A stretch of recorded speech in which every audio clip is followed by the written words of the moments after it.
আসসালামু আলাইকুম। প্রিয় ওয়ালাইকুম দর্শক, আসসালাম রহমতুল্লাহি।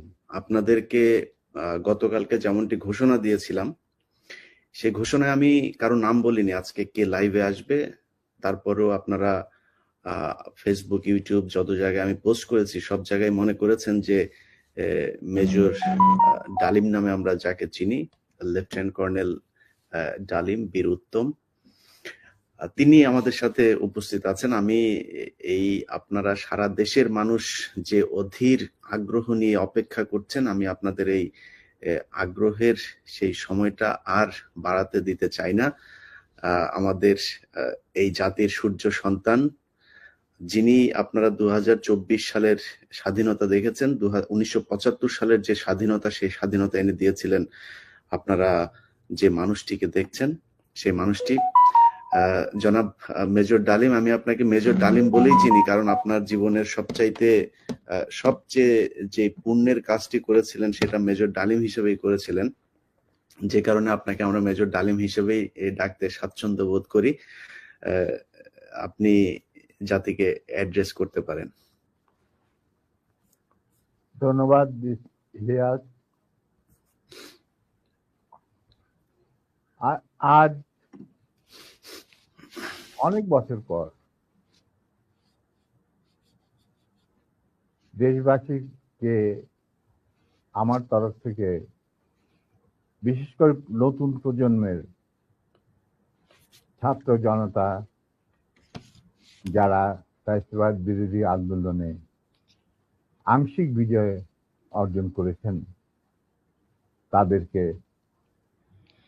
আমি অভিনন্দন জানাই, সাথে লাল সালাম জানাচ্ছি। তবে বিপ্লব একটা সমাজে, যে কোনো রাষ্ট্রে একটি চলমান প্রক্রিয়া।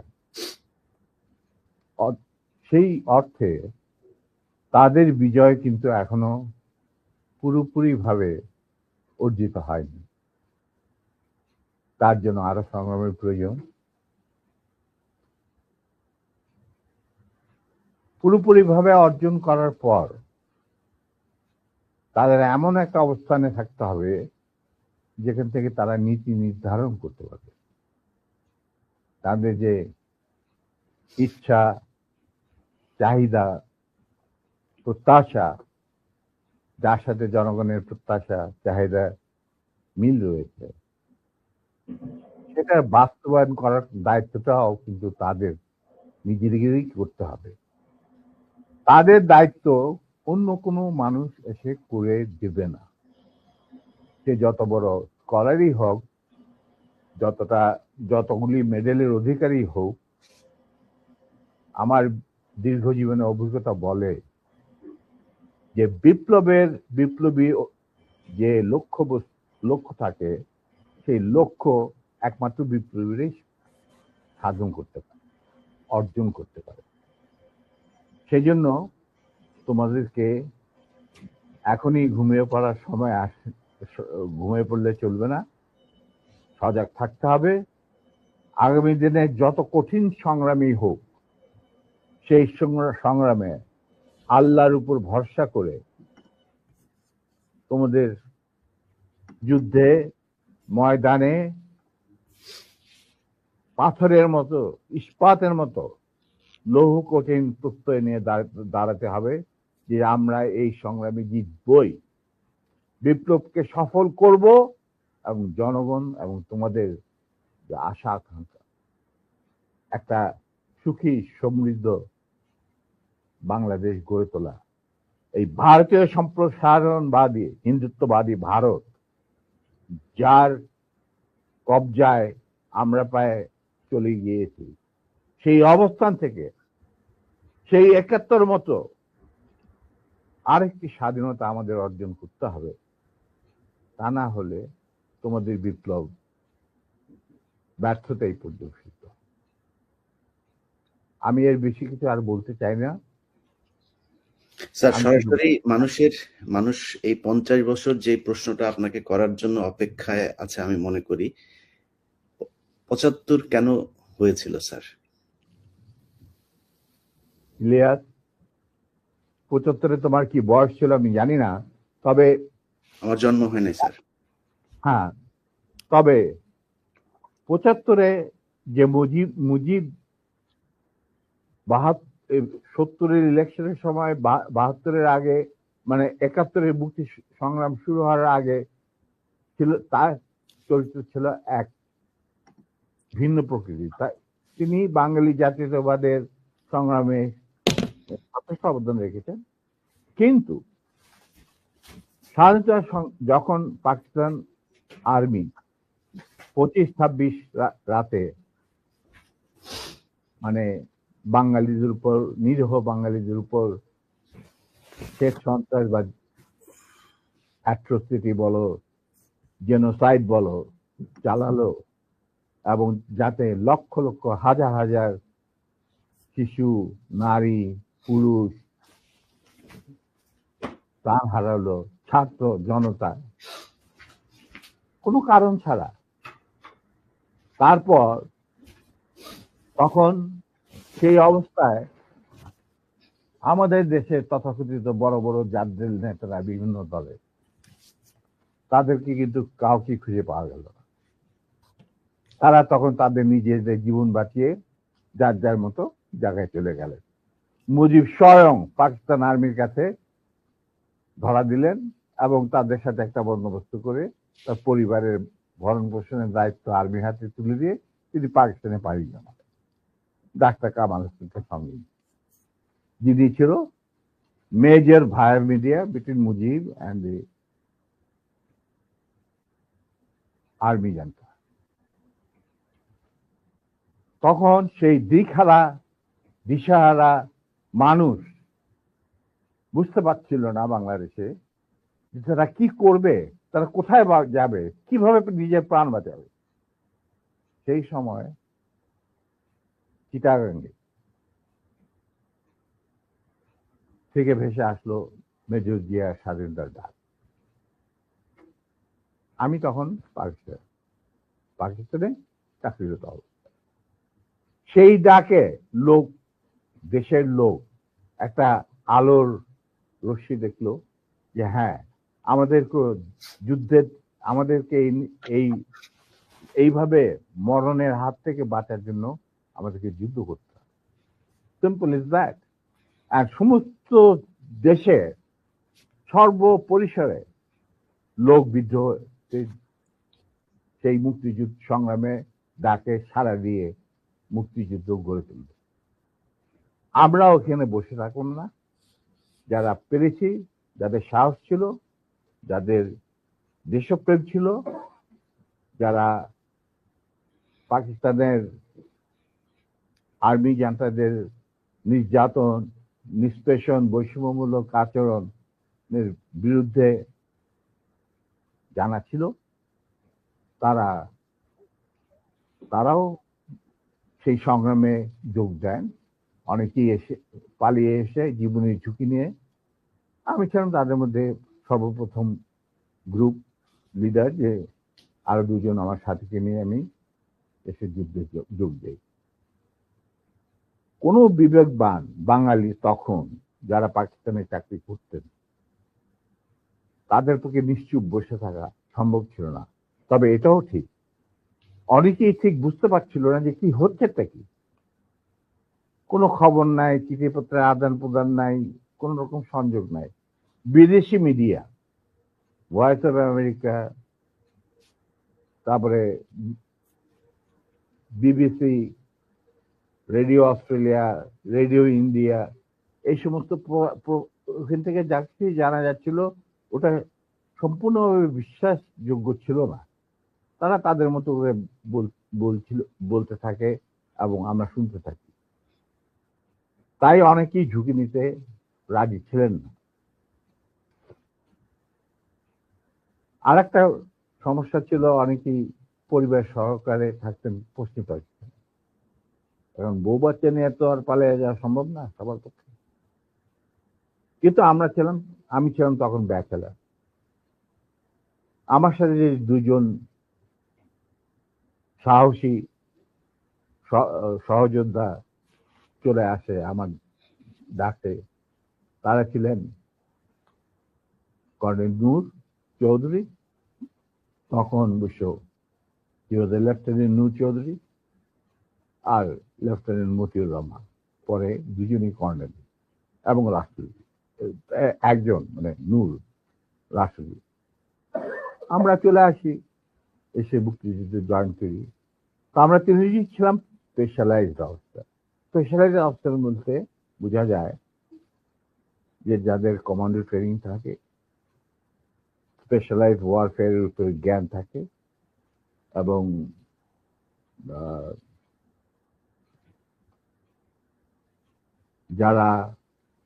যাদের ইন্টেলিজেন্স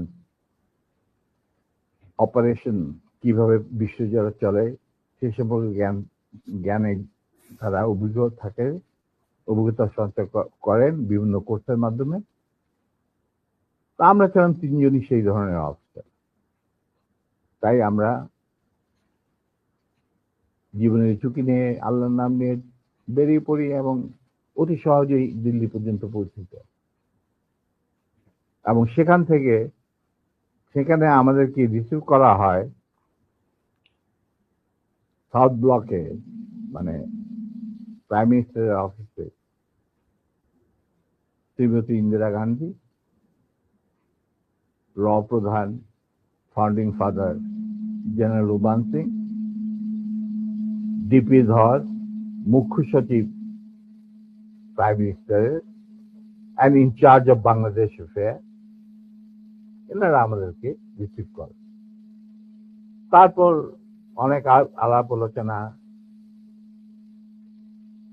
কিছুদিন ট্রেনিং, ব্রিফিং, পরে আমাদেরকে মুজিবনগর সরকারের কাছে হ্যান্ড ওভার করে দেওয়া হয় এবং আমাদেরকে দিল্লি থেকে নিয়ে আসার জন্য general Usmani, commander in chief মুক্তি ফৌজ, জনাব Tajuddin, prime minister of the provisional government, 7 দফা চুক্তি করার পর, আর ফরেন মিনিস্টার খন্দকার মুশতাক আহমদ, যিনি আমার বাবার ক্লাসমেট, তারা আসেন দিল্লিতে।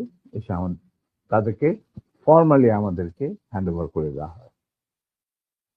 তারপরে আমাদের তিনজনের মধ্যে দুজনকে, আমাকে এবং মতিকে, অ্যাপয়েন্ট করা হয় as guerrilla adviser to the sector commander.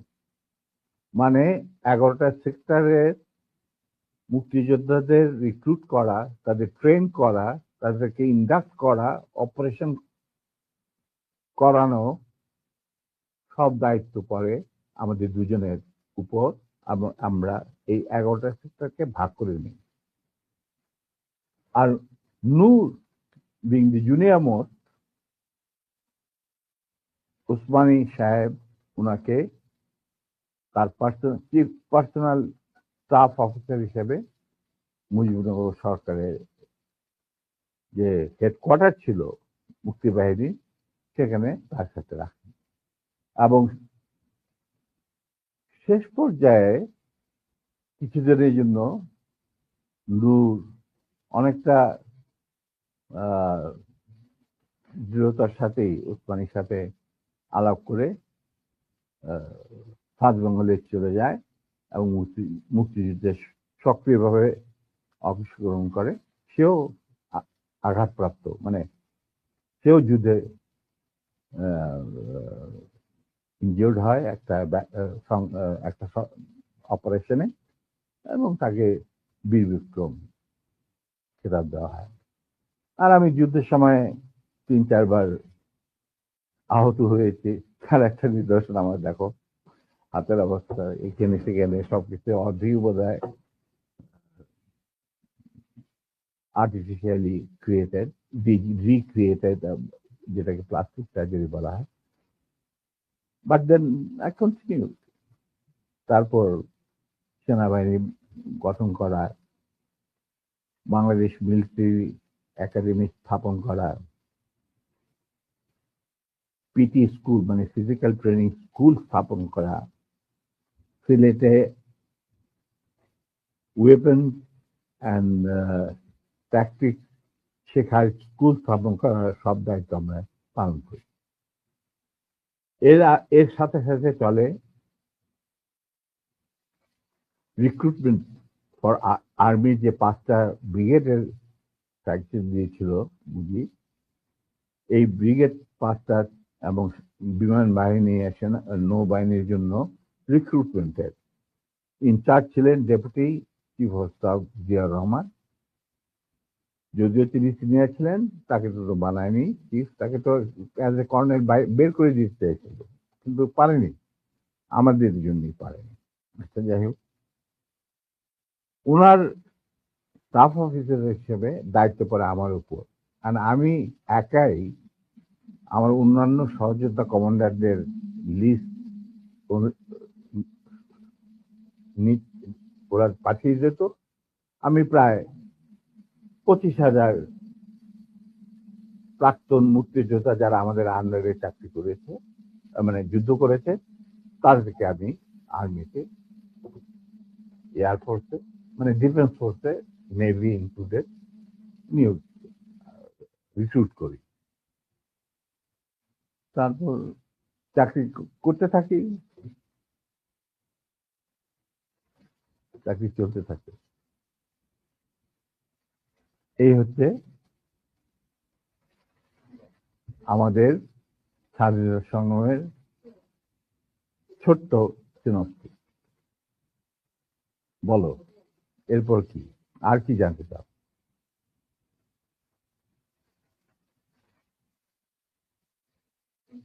দুঃখিত, না, এরপরের যেই আমার মূল প্রশ্নটা ছিল যে কোন পরিস্থিতিতে 75-এর 15ই আগস্ট হলো?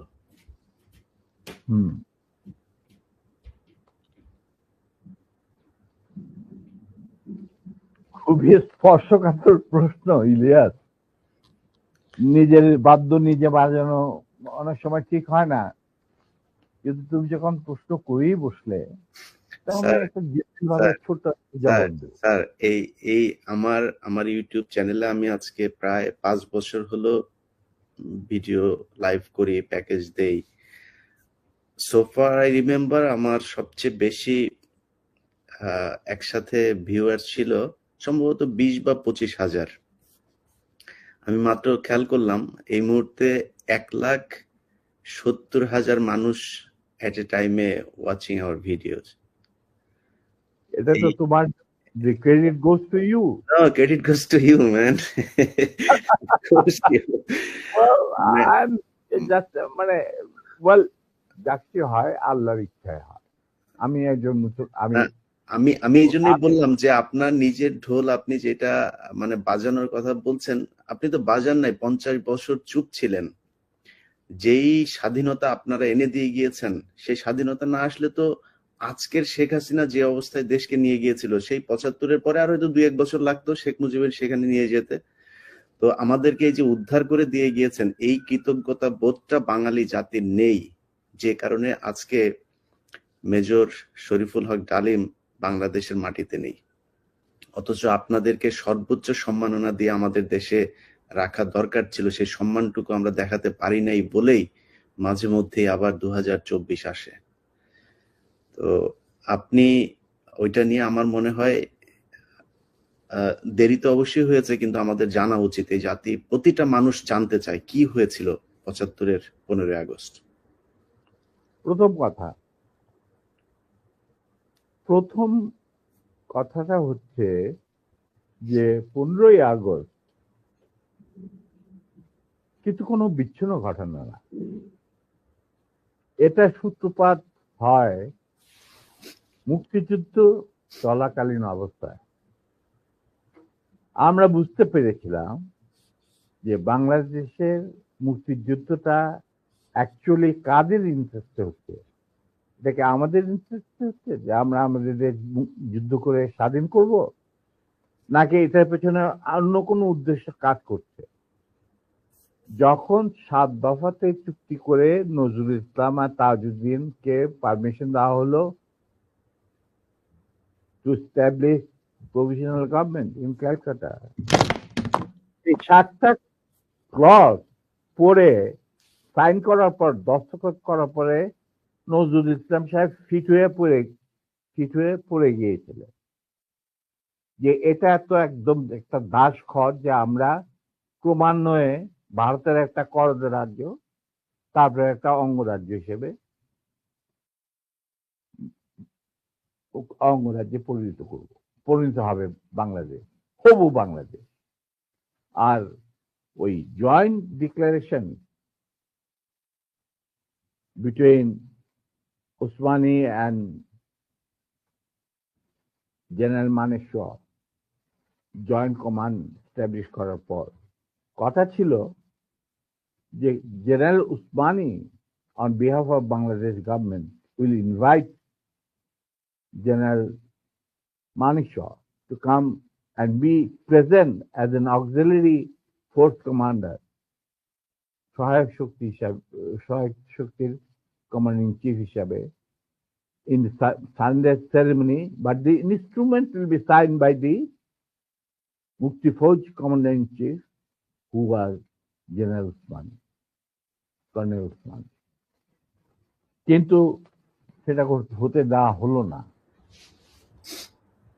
16ই ডিসেম্বরে যে সারেন্ডার সেরেমনি হলো রেস্ট করতে, সেখানে পরিষ্কার বাংলাদেশের জনগণ দেখতে পেল যে পাকিস্তান আর্মি সারেন্ডার করছে ভারতীয় সেনাবাহিনীর কাছে, এবং সেখানে সাইন করছেন আরোরা ভারতীয় বাহিনীর পক্ষে, আর ওদিকে নিয়াজি পাকিস্তানি আর্মির পক্ষে। সেখানে মুক্তিযোদ্ধারা কোথায়? আমরা পরে থাকলাম ঝাড়ুদার হিসাবে ইন্ডিয়ান আর্মির রাস্তা পরিষ্কার করে দেওয়ার কাজে, বনে বাদারে। আমাদের কি কোনো শহরগঞ্জে ঢোকার পারমিশন দিল না মুজিব সরকার, মানে তাজউদ্দিনের সরকার, আওয়ামী লীগ সরকার। সেই অবস্থায় কি প্রমাণিত, এটা এই ঘটনায় কি প্রমাণিত হলো? ইন্ডিয়া প্রমাণ করলো সারা বিশ্বে যে বাংলাদেশের জনগণ নিজেরা যুদ্ধ করে দেশ স্বাধীন করেনি। বাংলাদেশ নামক একটি রাষ্ট্র প্রিমেচুরলি জন্ম দেওয়া হয়েছে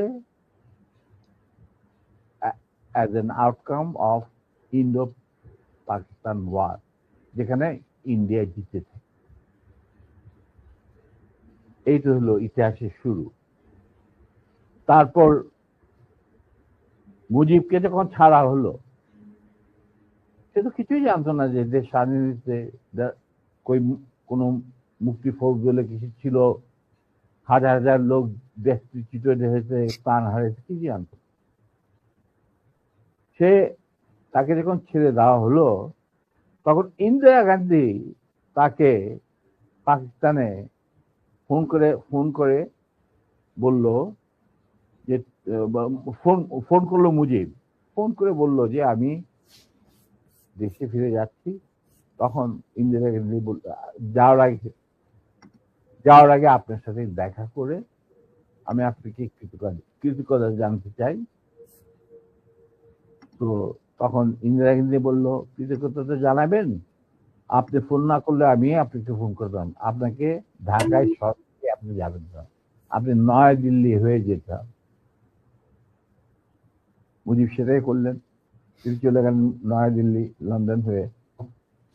সেখানে কি হলো, যে 7 দফা চুক্তিতে সাইন করার পর প্রবাসী সরকার গঠন করেছিল তাজউদ্দিন আর নজরুল ইসলাম, সেই আওয়ামী লীগ বাংলাদেশে ক্ষমতা গ্রহণ করলো সারেন্ডারের পর। ওই 7 দফা ভিত্তিতে, এবং সেই 7 দফাতে মুজিব স্বাক্ষর দেওয়ার পর ফিরে গিয়ে তিনি ক্ষমতা নিজে হাতে নিয়ে নিলেন। তাজউদ্দিনকে বললো, তাজউদ্দিন তুমি প্রাইম মিনিস্টার থাকবে না, আমি হোম প্রাইম মিনিস্টার। তারপর কি হলো, কোনো নির্বাচন নাই, কিছু নাই। ওই 70-এর নির্বাচনের সুবাদে তারা ইন্ডিয়ার 4 স্তম্ভ ডুপ্লিকেট বাংলাদেশে ইম্পোর্ট করে তার উপরে একটা সংগঠন বানানো, হুবহু এক।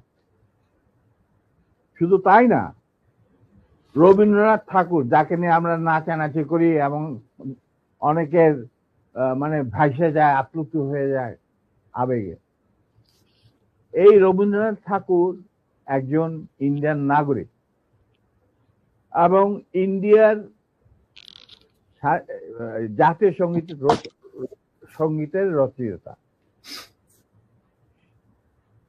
আমাদের দেশে তার চেয়েও প্রতিভাবান কবি কাজী নজরুল থাকা সত্ত্বেও আমরা সেই ভারতীয় নাগরিকের একটা গানকে আমাদের জাতির উপরে চাপিয়ে দেওয়া হলো জাতীয় সঙ্গীত। পৃথিবীর ইতিহাসে এমন কোন নজির আর দ্বিতীয়টা আছে বলে আমি মনে করি না। কেন কোন বাংলাদেশে যদি নজরুল ইসলামকে আমরা জাতীয় কবি আখ্যা দিয়ে থাকি, তাহলে নজরুল ইসলামের গান কেন হলো না? বা অন্য কারো গান হতে পারত জাতীয় সঙ্গীত। ভালো ভালো কবি সাহিত্যিক ছিলেন আমাদের দেশে, কিন্তু পৃথিবীর ইতিহাসে কোথাও নাই যে বিদেশি এক নাগরিকে যে নাকি তার দেশের জাতীয় সঙ্গীত রচনা করেছে এবং আমাদের শুদ্ধ স্বাধীন বাংলাদেশে এসেও আমাদের জাতীয় সঙ্গীত রচনা করতে হবে। কি ধরনের কথা? That means you have nothing in your hand. তারপর মুজিবকে দিয়ে রক্ষী বাহিনী সৃষ্টি করলো ইন্ডিয়া। তারা বাংলাদেশের সামরিক বাহিনীকে দুর্বল করে একটা নামের মাত্র সামরিক বাহিনী, হাতে লণ্ঠন করে ঠনঠন, এই ধরনের একটা সেনাবাহিনী রাখবে। আর কারণ একটা সেনাবাহিনী তো রাখতেই হবে, কারণ যে কোনো জাতির মেরুদণ্ড হচ্ছে সেনাবাহিনী।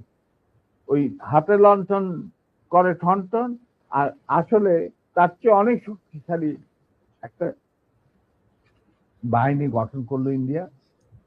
স্যার, ওই যে 7 দফাটা আমরা তো ইতিহাস পড়ে, আমরা তো আসলে সাক্ষী না, আমরা পড়ে মানুষকে জানানোর চেষ্টা করেছি। আপনার স্মরণ আছে 7 দফাটার কথা? কি কি ছিল ওই দফায়? যদি কয়েকটা গুরুত্বপূর্ণ জায়গা যদি মনে রাখেন।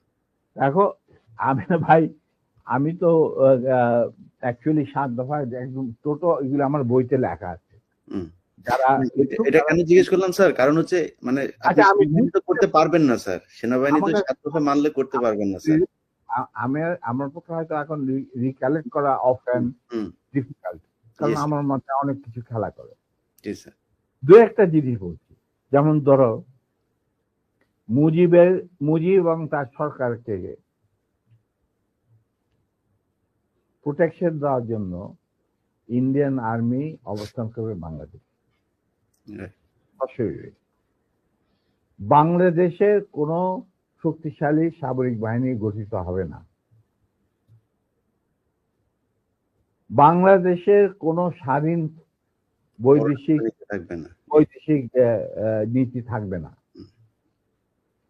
বাংলাদেশের শাসন ব্যবস্থা, আমলাতন্ত্র, শিক্ষা ব্যবস্থা, স্বাস্থ্য ব্যবস্থা, শিল্প ব্যবস্থা, কৃষি ব্যবস্থা সবকিছুই চলবে ভারতীয় বিশেষজ্ঞদের ইচ্ছা মতো। তারা মুজিব বিরোধী কোনো মানুষকে বাঁচিয়ে রাখা হবে না। তার জন্য যত লোক মারা দরকার মারা হবে, যত লোককে লুলা ল্যাংড়া করা হবে, চক্ষু তুলে নেওয়া হবে, মেয়েদের ইজ্জত লুণ্ঠন করা হবে, কোনো সমস্যা নেই। এইভাবে প্রতিপক্ষের উপর ঝাঁপিয়ে পড়ায় 40,000-এরও বেশি লোক মারা গেছে, সেটা সবাই জানে, প্রত্যেকে আসছে। তারপর তোমার আমরা একটা করদ রাজ্যে পরিণত হয়ে গেলাম। কিন্তু সমস্যা দেখা দিল যে বাংলাদেশের মাটিতে যদি ইন্ডিয়ান সোলজাররা অবস্থান নেয়, তাহলে বিদেশ থেকে কোনো দেশেই বাংলাদেশকে স্বীকৃতি দিতে রাজি না, কারণ পাকিস্তান ইতিমধ্যে সিকিউরিটি কাউন্সিল থেকে একটা আইন পাস করে নিল যে বাংলাদেশে কে নিয়ন্ত্রণ করতে ভারত তাদের সেনাবাহিনীর মাধ্যমে, মুজিব সরকারের মাধ্যমে। অতএব এটা একটা ডিসপিউটেড টেরিটরি, এটা একটা স্বাধীন দেশ নয়। তাই আপনারা স্বাধীন কিভাবে রিকগনাইজ করবেন মুজিবের সরকারকে? এরপর এই অবস্থায় ইন্দিরা গান্ধী পড়ল মুসিবত, তো আজ মুজিব সরকার।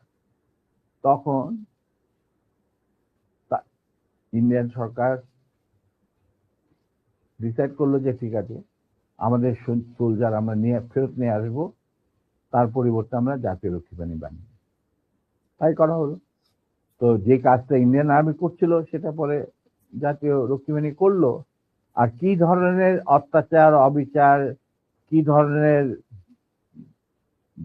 মানে হত্যাযজ্ঞ, গুম খুন এবং অনাচার অবিচার মুজিব সরকার করছিল, সেটা খতিয়ান তো তুমি আমার কি ভালো জানতে। অনেকে এই বিষয়ে লিখেছেন, সাহসী যারা তারা লিখেছেন, আমিও কিছুটা লিখেছি। সেখানেই শেষ হলো না। তারপর দেখা গেল যে সেই সুতিগার থেকে মুজিব কায়েম করলেন একদলীয় এক ন্যায়তত্ত্ব, স্বৈরাচার শাসন, বাকশাল, এবং নিজেকে তিনি আজীবন রাষ্ট্রপতি হিসেবে ঘোষণা দেবেন সিদ্ধান্ত না হলো। এই বাকশালের মেম্বার সবাই। সেই বাকশাল করার পর মুজিবের শক্তি বেড়ে গেল, তার নিষ্ঠুরতা এমন অসহনীয় পর্যায়ে চলে গেল, ইলিয়াস লুটপাট, মার ধর, চোরাচালান, তার নকল টাকা ছাপানো ভারত থেকে, এই সমস্ত মানে একটা আমাদের মনে অস্তিত্বই এমন অবস্থায় গিয়ে থাকলো যে মানুষ একদিন মুজিবের জন্য দোয়া করেছিল যে আল্লাহ আমাদের এই মুজিব আমাদের চোখের মনি, আমাদের বাঁচাবে, দেশকে স্বাধীন করবে, বাঙালিদের ন্যায্য অধিকার আদায় করবে। সেই মুজিবের জন্য লোকজন আল্লাহর কাছে দোয়া চাচ্ছিল যে আল্লাহ আমাদের আজাদ দাও, নমরুদের হাত থেকে আজাদ দাও, আমরা তো শেষ, মরে যাচ্ছি সব, কোথাও কোনো কেউ নেই প্রতিবাদ করা। এটা তো আমরা যারা সেনাবাহিনীতে তখন ছিলাম, যারা দেশপ্রেমী যোদ্ধা, তারা ঠিক মেনে নিতে পারেনি। যেভাবে তারা মেনে নিতে পারেনি পাকিস্তানের জান্তাদের অবিচার এবং দুরাচার। এরই পরিপ্রেক্ষিতে তাদের নেতৃত্বে সংগঠিত হয় একটা সেনা বিপ্লব।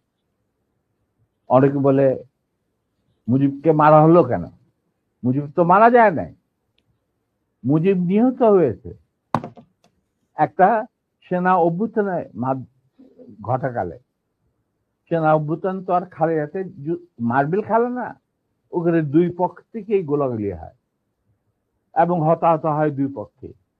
যেমন মুজিবের পক্ষের কিছু লোক মারা গেল, সেভাবে বিপ্লবীদের, সেনা অভ্যুত্থানকারী বিপ্লবীদের তরফ থেকে কিছু লোক প্রাণ হারায়।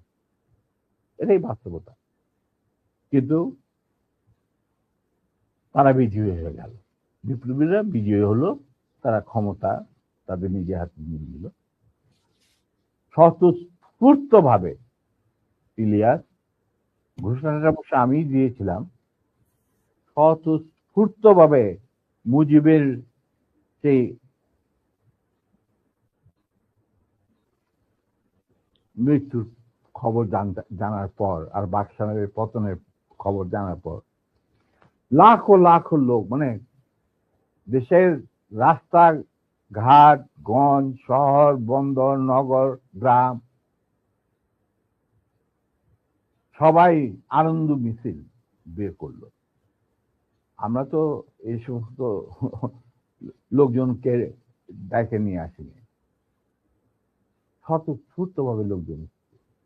আর যে সমস্ত রাজনৈতিক নেতা বা দলগুলো আন্ডারগ্রাউন্ড ছিল, তারাও বেশ জনসমর্থন নিয়ে রাস্তায় চলে আসে। এইভাবেই জনস্বীকৃতি পেয়েছিল 15 আগস্টে 32 সামরিক অভ্যুত্থান, এবং পরবর্তীতে খালেদ মোশাররফের প্রতিক্রিয়াশীল কুচক্রীদের কুদেতার বিরুদ্ধে ঘটা 7 নভেম্বর সিপাহী জনতার বিপ্লব। এগুলো সব একই সূত্রে গাথা। তো আমি বলবো যে আমাদের ফার্স্ট রিপাবলিক ছিল ফ্রান্স রেভলিউশনের পরিপ্রেক্ষিতে বলছি, ফার্স্ট রিপাবলিক ছিল 71 মুক্তিযুদ্ধ, তারই ধারাবাহিকতায় হয়েছে 75 আগস্ট বিপ্লব, তারই ধারাবাহিকায় থার্ড রিপাবলিক হয়েছে 1924 সালের ছাত্র জনতার গণ অভ্যুত্থান। এখন যেহেতু আমি বলেছি যে সম্পূর্ণ বিজয় আমাদের এখনো অর্জিত হয়নি, চলমান বিপ্লবের গতিধারায় সংগঠিত হবে চতুর্থ রিপাবলিক, মানে চতুর্থ বিপ্লব। আমি এবং আমার সাথী ভাইরা যারা এখনো বেঁচে আছেন, যে অবস্থাতেই আছেন, আমরা যদি আমাদের বর্তমান প্রজন্মের বিপ্লবীদের, ছাত্র জনতা, তাদের বিপ্লবী কাণ্ডে কোন রকম অবদান রাখতে পারি, আমাদের নিজস্ব অভিজ্ঞতা, যোগাযোগ থেকে, তাহলে আমরা সেটা করতে প্রস্তুত, পিছপা হব না ইনশাআল্লাহ। এবং আমরা তাদেরকে শ্রদ্ধা, সালাম এবং বিপ্লবী সালাম সাথে মন থেকে দোয়া করছি যে তাদের বিপ্লব যাতে ব্যর্থ না হয়, তারা যাতে বিজয় সংগঠিত করে, বিজয়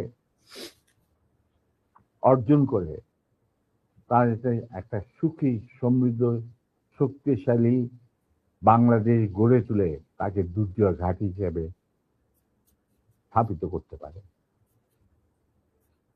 এই আমার বক্তব্য। আচ্ছা, আমার চাওয়ার কিছু নাই স্যার, কিন্তু একটা কোশ্চেন, ধরেন আপনি যে বিপ্লবের কথা বললেন, ধরেন 24-এর বিপ্লবের যারা নেতৃত্ব দিয়েছে তারাও আমার এখানে কথা বলেছেন। আপনার লাইভে এই মুহূর্তে 4.5 লাখ মানুষ দেখছে, এবং আমি কমেন্টগুলো পড়ছিলাম, আমি বোঝার চেষ্টা করছিলাম যে আসলে কি। আমার মনে হয় এ পর্যন্ত কয়েক লাখ কমেন্টের মধ্যে বোধহয় 10টা কমেন্ট পড়েছে আপনাকে গালি দিয়েছে বা আমাকে গালি দিয়েছে। এত জনপ্রিয় একজন মানুষ, আপনি দেশ থেকে চলে যেতে হলো কেন স্যার? সে কাহিনীতে এই মুহূর্তে যাওয়া ঠিক হবে কি? মাফ করে দিয়েছি। জিয়া রহমান আমাদেরই একজন ছিলেন। আচ্ছা, to be frank with you, উনি কোরআন শপথ নিয়ে আমাদের সাথে কাজ করতে রাজি ছিলেন, কিন্তু পরবর্তী পর্যায়ে তিনি তার নিয়ত থেকে সরে আসেন। তার জন্য তো আমরা দায়ী নয়, উনি দায়ী। এবং যদি ভালো করে থাকেন সেটা প্রাপ্য তিনি হয়তো পেয়েছেন, যদি খারাপ করে থাকেন সেটা আমাদের সাথে না চলায় যদি তার কিছু খারাপ হয়ে থাকে, তার জন্য তো আমরা দায়ী নেই।